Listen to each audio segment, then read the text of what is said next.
नमस्कार, आप देख रहे हैं आपका अपना युग करवट न्यूज चैनल। आपके साथ मैं हूं शोभा भारती। पेश है आज का हमारा न्यूज बुलेटिन। आइए नजर डालते हैं आज के हेडलाइंस पर। पीएम मोदी ने देश को समर्पित की तीसरी Vande Bharat express train. Omaxe society में फिर हुआ जमकर हंगामा, अतिक्रमण हटाने की कार्रवाई का विरोध। और फावड़े से काटकर पत्नी और बेटी को मारा, आरोपी फरार। नंदग्राम के सदीक नगर में उस समय लोगों में दहशत फैल गई जब एक व्यक्ति ने विवाद में फावड़े से काटकर अपनी पत्नी और नाबालिग बेटी की हत्या कर दी। हत्यारा घर का मेन गेट लगाकर मौके से फरार हो गया। पुलिस आरोपी की तलाश में जुटी है। सदीक नगर में हुई एक सनसनीखेज वारदात के दौरान खूनी रिश्ते उस समय तार-तार हो गए कि जब एक व्यक्ति ने बीती रात पत्नी व नाबालिग पुत्री को फावड़े से काटकर उनकी हत्या कर दी। उसके बाद हत्यारा घर के मेन गेट के दरवाजे पर ताला लगाकर वहां से भाग गया। मेरे पास फोन आया था कि वहाँ ऐसे लड़ाई हो रही है। पहले ही आया था, फिर दूसरा फोन आया था कि वो मारी है मतलब फावड़े से। ये रिपोर्ट आई थी मेरे पास। अच्छा, क्या वजह है, क्या किस वजह से लड़ाई होती है? लड़ाई इनकी शुरू से थी सर, घर की होती है, सबकी होती है जी। हम भी समझाने आते थे, इन्हें भी समझाते थे, उन्हें भी समझाते थे, नहीं समझे। आज इनकी क्या बात थी ये हमें भी नहीं पता। 10 बजे के आसपास इस डबल मर्डर की सूचना मिलने के बाद पुलिस एवं फोरेंसिक टीम के साथ घटनास्थल पर पहुंच गए। मौके पर पहुंचे एसएसपी ने घटना की पूरी जानकारी दी। पुलिस को सूचना मिली है लगभग 12:30-1 बजे के बीच में एक घर के अंदर 2 लाश मिली है और उसके बाद पुलिस तुरंत मौके पर आए। एसएचओ और सीओ और एडीसीएस का मौके पर आए। हम लोग थोड़ा जांच किया है। जांच के बाद ये निकल के आई है ये जो औरत है उसकी उम्र लगभग 35 साल के आसपास होगी और एक लड़की है उसका 14 साल के आसपास होगी और दोनों का लाश दिखाई पड़ी वहाँ पे। उसका जो फावड़ा से मारा लग रहा है वहाँ पे ऊपर दिखाई पड़ा उसका शरीर वगैरह देखने में। और बाद में अभी पता चला है उसका हत्या जो महिला का पति ने किया, दोनों लोग का, और उसका पति भी पुलिस ने हिरासत में ले लिया। अब उसने क्या है उनका दोनों के बीच में कई दिन से लड़ाई चल रहा है और कल रात उनका जो भी बात अभी वर्तमान इतने ही बताया उन्होंने कुछ पानी गिनी रुक दिया था उसका मकान में। एक्चुअली मकान 3 मंजिल है, एक कमरा में ये पति रहता, बाकी बेटी और पत्नी दोनों लोग एक कमरा में रहता और जो पानी वगैरह जो दोनों एक कमरा में रहता है इसलिए पानी रुकवा दिया और उसके बाद में रात में जो भी झगड़ा हुआ उसके लेके कुछ समय उन्होंने मार दी, उन्होंने बता रहा है। बाकी सब चीज़ अभी इन्वेस्टिगेशन की बात है, अभी हिरासत में ले लिया पुलिस ने ताकि इंट्रोगेशन करेंगे पति से। इसके अलावा और क्या क्या रीज़न है वो सब पता चल जाएगी। पुलिस जानकारी के अनुसार नूरनगर सदीक नगर गाँव में संजय पाल अपनी पत्नी व बच्चों के साथ रहता है। बीती रात किसी बात को लेकर उसका झगड़ा 35 वर्षीय पत्नी रेखा से हो गया, जिसके बाद उसकी 14 वर्षीय पुत्री गुड़िया ने भी जब अपनी मां का साथ दिया तो गुस्साए संजय पाल ने पत्नी रेखा व पुत्री गुड़िया का कत्ल कर दिया और मौके से भाग गया। ब्यूरो रिपोर्ट युग करवट। नोएडा की ग्रैंड ओमेक्स सोसाइटी में एक बार फिर जमकर हंगामा हो गया। यह हंगामा सोसाइटी वासियों ने तब किया जब नोएडा प्राधिकरण की टीम फ्लैट संचालकों द्वारा किए गए अतिक्रमण को हटाने पहुंची थी। सोसाइटी वासी गेट पर ही धरना देकर बैठ गए थे।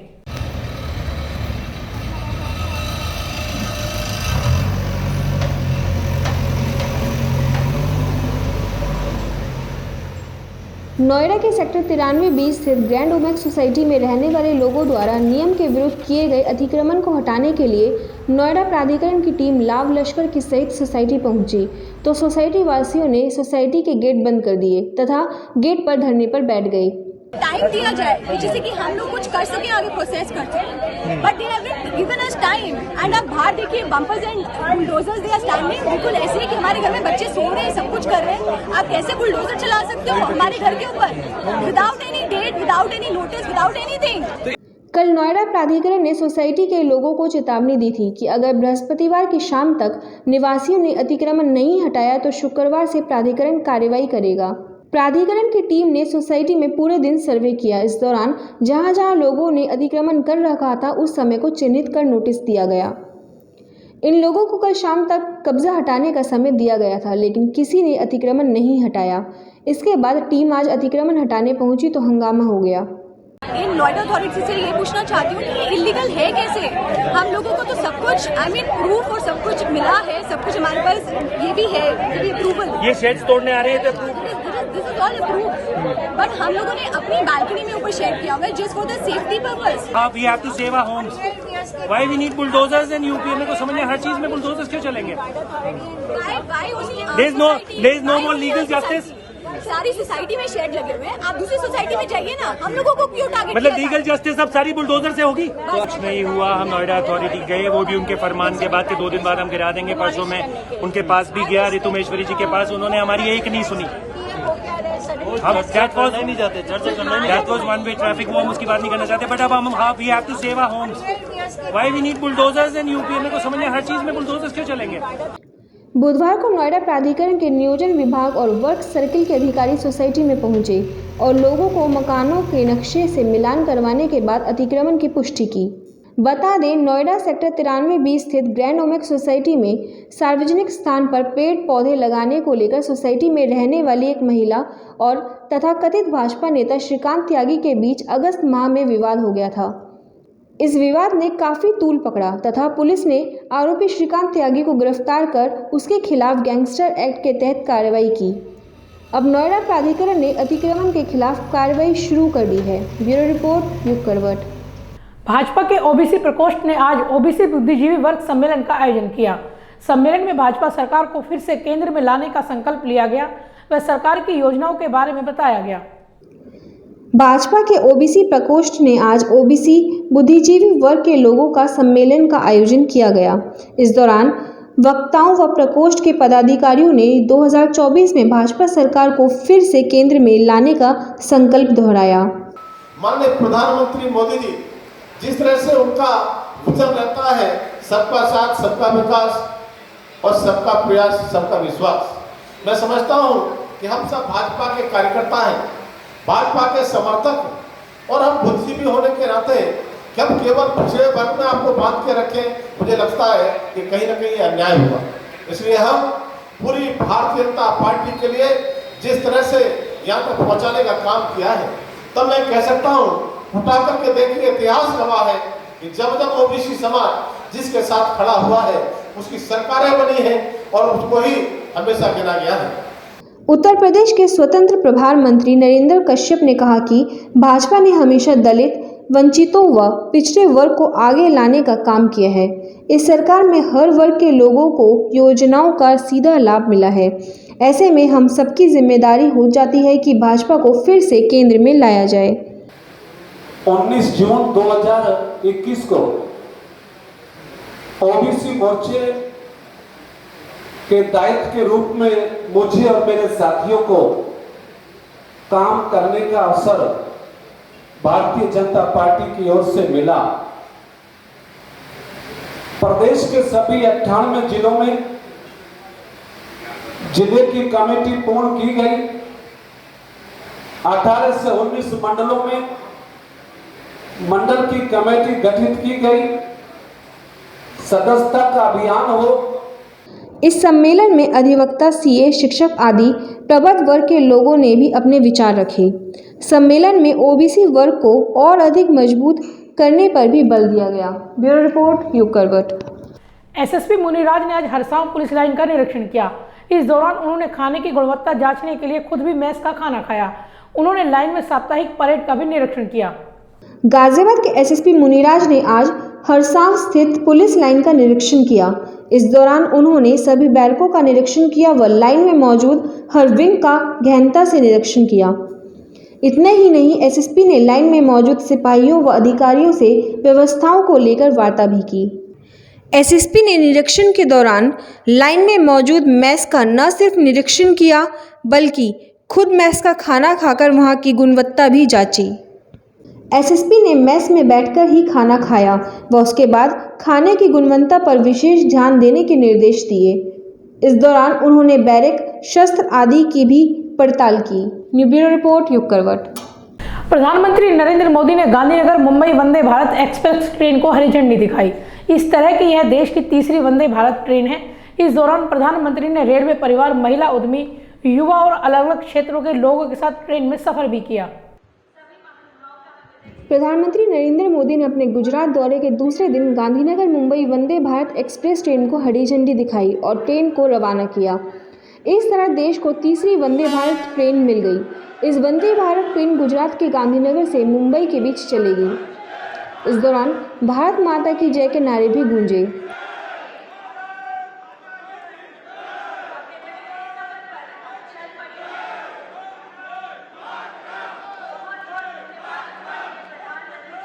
पीएम मोदी ने आज सुबह न केवल गांधीनगर कैपिटल रेलवे स्टेशन से वंदे भारत एक्सप्रेस को हरी झंडी दिखाई, बल्कि वंदे भारत एक्सप्रेस ट्रेन पर गांधीनगर से अहमदाबाद के बीच सफ़र भी किया।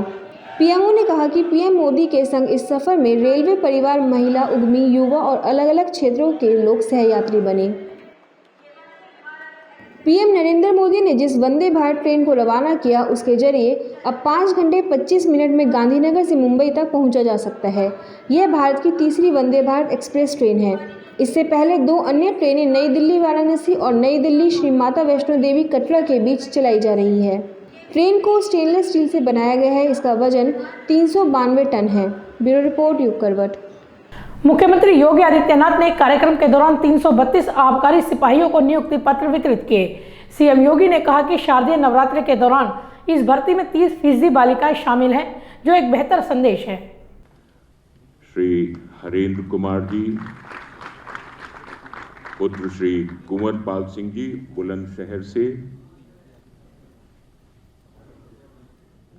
मुख्यमंत्री योगी आदित्यनाथ ने शुक्रवार को उत्तर प्रदेश अनिष्ट सेवा चयन आयोग से चयनित 332 आबकारी सिपाहियों को नियुक्ति पत्र वितरित किए। सीएम योगी ने शारदीय नवरात्र के अवसर पर नियुक्ति पत्र की बधाई देते हुए कहा कि ये राज्य सरकार के मिशन रोजगार का अंग है। आरक्षण के सभी नियमों का पालन करते हुए यह नियुक्ति पारदर्शी तरीके से पूरी हुई। इस भर्ती प्रक्रिया में 30% बालिकाओं का भी चयन हुआ है। जगत जननी माँ भगवती की पूजा अनुष्ठान करते हैं और इसमें 30% केवल बालिकाओं का चयन हुआ है आरक्षी के रूप में। आबकारी सिपाहियों के जो आबकारी आरक्षियों की जो भर्ती हुई है, इसमें 30% बालिकाओं का चयन हुआ है। यह हमारे लिए बहुत प्रसन्नता का क्षण है। मैं उन सभी का हृदय से अभिनंदन करता हूं, उन सबको बधाई देता हूं। सीएम ने कहा कि जहरीली शराब से समाज को अवगत कराकर उन्हें बचाने का कार्य महत्वपूर्ण है। डिस्टिलरी में सिर्फ शराब के लिए अल्कोहल ही नहीं बनती, बल्कि दवाओं के लिए भी उनका उपयोग होता है। प्रदेश का यह विभाग बहुत महत्वपूर्ण विभाग है। हमारे मंत्री जी इतने भी कह रहे थे कि बदनाम विभाग है। बदनाम विभाग नहीं है, व्यवस्था को चैनलाइज करने वाला विभाग है। ये एक व्यवस्था के साथ जोड़ने वाला विभाग है। जहरीली शराब से समाज को अवगत कराने, उससे बचाने और नियम के अनुरूप उस कार्रवाई को आगे बढ़ाने के लिए जब हम डिस्टिलरी लगाते हैं तो डिस्टिलरी से केवल अल्कोहल ही नहीं बनता है, बल्कि वह अल्कोहल जो बनता है वह मानते हैं कि देसी मदिरा में उसका उपयोग होता होगा, लेकिन एक बड़ी मात्रा दवा आदि के लिए भी वह उपयोग में जाता है। विभिन्न प्रकार के लेबोरेटरीज में भी उसका उपयोग होता है। और उत्तर प्रदेश शासन ने विगत 5.5 वर्ष के अंदर 33 से अधिक डिस्टिलरीज नई लगवाई है। यानी जितनी पहली थी आजादी के बाद 70 वर्षों में जितनी लगी थी, उसकी आधे से अधिक हम लोगों ने विगत 5.5 वर्ष के अंदर सफलतापूर्वक प्रदेश के अंदर लगाई।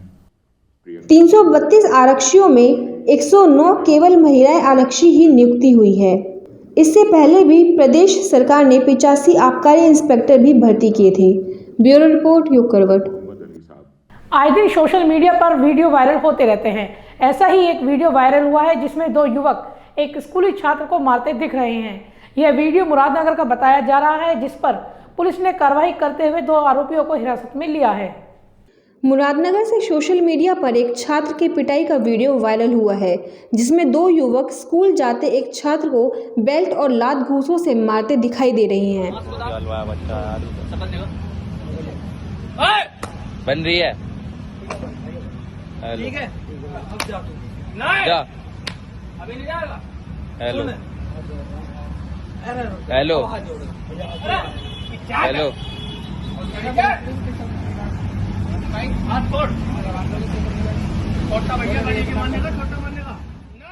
इस वीडियो के सोशल मीडिया पर वायरल होते ही हड़कंप मच गया। गाजियाबाद पुलिस ने तत्काल इस वीडियो पर संज्ञान लेते हुए कार्रवाई की।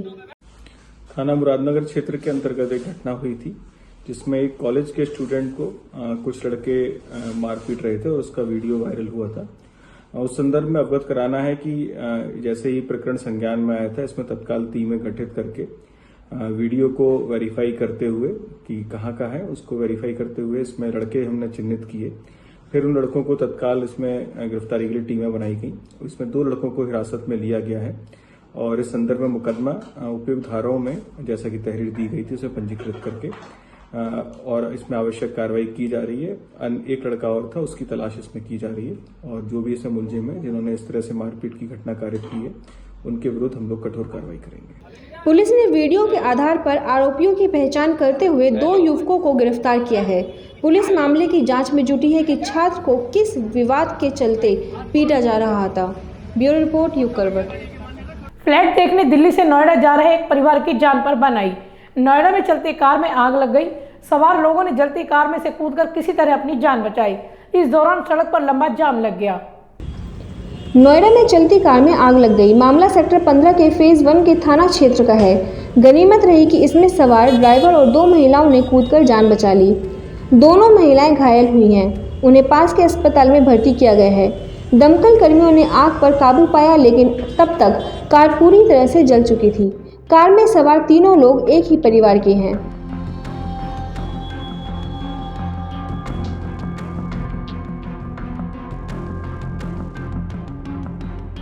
दिल्ली में रहने वाले वंशज गोयल अपने परिवार के साथ फ्लैट देखने नोएडा के सेक्टर 41 जा रहे थे। जैसे ही वह सेक्टर 15 के पास पहुंचे, उनकी कार में शॉर्ट सर्किट के बाद ब्लास्ट हुआ। हादसे के बाद सड़क पर करीब 4 किलोमीटर तक लंबा जाम लग गया। जिस समय कार जल रही थी उस समय तक एक तरफ की लेन रोक दी गई, जिससे दूसरे वाहन चालकों को भी खासी परेशानी का सामना करना पड़ा। ट्रैफिक कर्मियों ने मौके पर पहुंचकर स्थिति को संभाला। ब्यूरो रिपोर्ट युग करवट। आईएमए गाजियाबाद की नई कार्यकारिणी का गठन हो गया। नवनियुक्त कार्यकारिणी ने मीडिया के सामने अपने कार्यकाल के दौरान होने वाले कार्यक्रमों की जानकारी दी। पहले दिन की शुरुआत रक्तदान शिविर से होगी। आईएमए गाजियाबाद की नई कार्यकारिणी का गठन हो गया, जिसमें अध्यक्ष डॉक्टर संदीप वार्ष्णेय को अध्यक्ष नियुक्त किया गया है। नवनियुक्त आईएमए अध्यक्ष ने अपने कार्यकाल के दौरान होने वाली गतिविधियों की जानकारी प्रेस वार्ता में दी। आईएमए गाजियाबाद की तरफ से मैं आप सभी का स्वागत करता हूं। नई कार्यकारिणी के पहले दिन की शुरुआत रक्तदान शिविर के आयोजन से की जाएगी, जो 3 स्थानों पर लगाया जाएगा और लोगों को रक्तदान को लेकर जागरूक भी किया जाएगा। नई कार्यकारिणी में निर्वाचित अध्यक्ष डॉक्टर वानीपुरी रावत, उपाध्यक्ष डॉक्टर राजीव गोयल, सचिव डॉक्टर ज्ञानेंद्र मित्तल, कोषाध्यक्ष डॉक्टर भावुक मित्तल, संयुक्त संजीव डॉक्टर नेहा पोद्दार, संयुक्त सचिव डॉक्टर प्रीति त्यागी, संयुक्त कोषाध्यक्ष डॉक्टर VK बत्रा को चुना गया है। ब्यूरो रिपोर्ट युग करवट। घंटाघर स्थित हनुमान मंदिर द्वारा आज शोभा यात्रा निकाली गई। शोभा यात्रा में श्री राम दरबार की झांकी सहित अन्य झांकियां शामिल थी। शहर के विभिन्न क्षेत्रों से यह यात्रा निकाली गई। पंडित रमाकांत पांडे ने बताया कि मंदिर में श्री राम दरबार प्रतिमा की प्राण प्रतिष्ठा की गई है।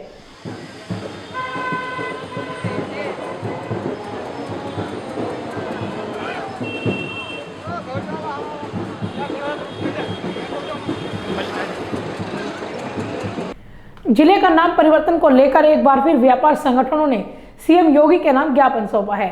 संगठनों ने मांग की है कि जल्द से जल्द जिले का नाम बदला जाए, वरना आंदोलन किया जाएगा। गाजियाबाद जिले का नाम गजप्रस्त करने की मांग को लेकर व्यापारिक संगठनों ने सिटी मजिस्ट्रेट गंभीर सिंह को ज्ञापन सौंपा। संगठनों ने जिले का किसी आतताई के नाम पर होने पर कड़ा विरोध जताया। नाम परिवर्तन संगठन द्वारा काफी समय से जिले का नाम बदलने को लेकर अभियान चलाया जा रहा है। संदीप त्यागी रसम द्वारा काफ़ी समय से जनपद गाजियाबाद का नाम बदलने का अभियान चलाया जा रहा है। मैं राष्ट्रीय व्यापार मंडल की तरफ से पश्चिमी उत्तर प्रदेश उपाध्यक्ष होने के नाते इस अभियान को अपना समर्थन देता हूं। हमने समर्थन पत्र भी दिया है, जिलाध्यक्ष का समर्थन पत्र भी दिया है और हम संदीप त्यागी के साथ हैं। हम चाहते हैं कि गाजियाबाद का नाम बदला जाए। जन भावनाओं को ध्यान में रखते हुए जिले का नाम परिवर्तित किया जाए। मांग पूरी न होने पर एक दिन का सांकेतिक रूप से बंद रखने की भी चेतावनी दी है। सिटी मजिस्ट्रेट के माध्यम से सीएम योगी के नाम ज्ञापन सौंपा गया है। ब्यूरो रिपोर्ट युग करवट। तो आज के लिए बस इतना ही। गाजियाबाद और देश विदेश की खबरों के लिए देखते रहिए युग करवट और पढ़िए आपका अपना युग करवट न्यूज़पेपर। युग करवट चैनल को लाइक करें, सब्सक्राइब करें और कमेंट जरूर करें। आपके कमेंट हमारे लिए महत्वपूर्ण हैं। नमस्कार।